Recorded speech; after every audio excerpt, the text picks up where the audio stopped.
ঝালকাঠিতে দিন দিন বেড়েই চলেছে ডেঙ্গু আক্রান্ত রোগীর সংখ্যা। প্রতিদিনই শনাক্ত হচ্ছে নতুন নতুন রোগী। এদিকে পরিস্থিতি মোকাবেলায় জেলা শহরের 7টি এলাকাকে ঝুঁকিপূর্ণ হিসেবে চিহ্নিত করেছে স্বাস্থ্য বিভাগ। স্বাস্থ্য বিভাগের তথ্যমতে জেলা শহরের কাঠপট্টি, বান্দাঘাট, বাঁশপট্টি, কলাবাগান, স্টেশন রোড, সিটি পার্ক ও ফকিরবাড়ি এলাকাকে ডেঙ্গুর জন্য ঝুঁকিপূর্ণ হিসেবে চিহ্নিত করা হয়েছে। এসব এলাকায় মশা নিয়ন্ত্রণ ও জনসচেতনতা কার্যক্রম জোরদারের পরামর্শও দেওয়া হয়েছে। সব মশার বিরুদ্ধে সুরক্ষা দিতে এলো বসুন্ধরা এক্সট্রিম অ্যারোসল, মশার বিরুদ্ধে এক্সট্রিম সুরক্ষা। বর্তমানে ঝালকাঠি সদর হাসপাতালে 12 জন, নলছিটি উপজেলা স্বাস্থ্য কমপ্লেক্সে 8 জন, রাজাপুর উপজেলা স্বাস্থ্য কমপ্লেক্স 3 জন এবং কাঁচালিয়া উপজেলা স্বাস্থ্য কমপ্লেক্সে 2 জন ডেঙ্গু রোগী ভর্তি রয়েছেন।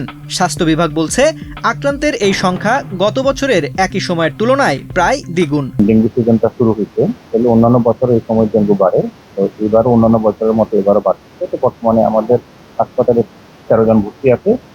গত 24 ঘন্টায় 9 জন আপনার ভর্তি হয়েছে এবং 24 ঘন্টায় 12 জন ভর্তি হয়েছে। এটা আসলে রোগী যাচ্ছে আসছে। আর আমাদের ডেঙ্গু রোগী চিকিৎসার জন্য ডেডিকেট আলাদা একটা ওয়ার্ড আছে, যেখানে আমাদের প্রয়োজনে কনসালটেন্ট যারা আছে চিকিৎসা দিচ্ছে, প্রয়োজনে স্যালাইন ওষুধপত্র আমাদের সবই আছে। আর আমরা যেটা করছি, এই পেশেন্টগুলো আমাদের হাসপাতালে যারা আসছে এরা আসলে কোথেকে আসছে এই ডাটাগুলো আমরা দিচ্ছি। তো আমরা শহরের বিশেষ করে শহরের পার্টিকুলার কিছু এলাকা আমরা পরিস্থিতি নিয়ন্ত্রণে চিকিৎসকেরা জ্বর হওয়া মাত্রই কোনো ধরনের কালক্ষেপণ না করে দ্রুত ডেঙ্গু পরীক্ষা করার তাগিদ দিয়েছেন। একই সাথে রোগ প্রতিরোধের উপর জোর দিয়ে তারা জানান, এডিস মশার বংশবিস্তার রোধে বাসাবাড়ি ও কর্মক্ষেত্রের চারপাশের পরিবেশ সম্পূর্ণ পরিচ্ছন্ন রাখা এখন সবচেয়ে জরুরি। ডেঙ্গু রোগী বরাবরের মতো এবারও বাড়তি রোগী আমরা দেখতে পাচ্ছি। তবে গত বছরের তুলনায় এবছর রোগীর সংখ্যা, আমাদের হসপিটাল যে ডেটা সেটা বিশ্লেষণ করে আমাদের কাছে মনে হয় গত বছরে এই জুন মাসের এই মাঝামাঝি সময়ের তুলনায় এবছর জুন মাসের মাঝামাঝি সময় প্রায় দ্বিগুণের মতো রোগী এসেছে। লক্ষণগুলো থাকে বেশিরভাগ ক্ষেত্রেই আপনার জ্বরের সাথে প্রচন্ড শরীর ব্যথা থাকে।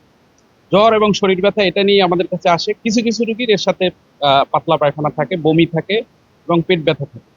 এগুলো যখন হয় তখন আমরা হসপিটালে ভর্তি হতে বলি, বিশেষ করে পেট ব্যথা, বমি এবং যদি কোথাও থেকে পাতলা পায়খানা অথবা রক্তক্ষরণ হয় তাহলে ভর্তি হওয়ার জন্য বলে। আমার ওয়াইফ অসুস্থ আচ্ছা, আপনার 6 দিন পর্যন্ত অসুস্থ। তারপর কালকে সকালে নিয়ে আসছি মেডিকেলে নেওয়ার পর ডাক্তার টেস্ট দেওয়ার পর টেস্ট করাইছি, ডেঙ্গু ধরা পড়ছে। ডেঙ্গু ধরার পর তারা ভর্তি দিয়েছে, মেডিকেলে ভর্তি করছে, চিকিৎসা চলতে আছে।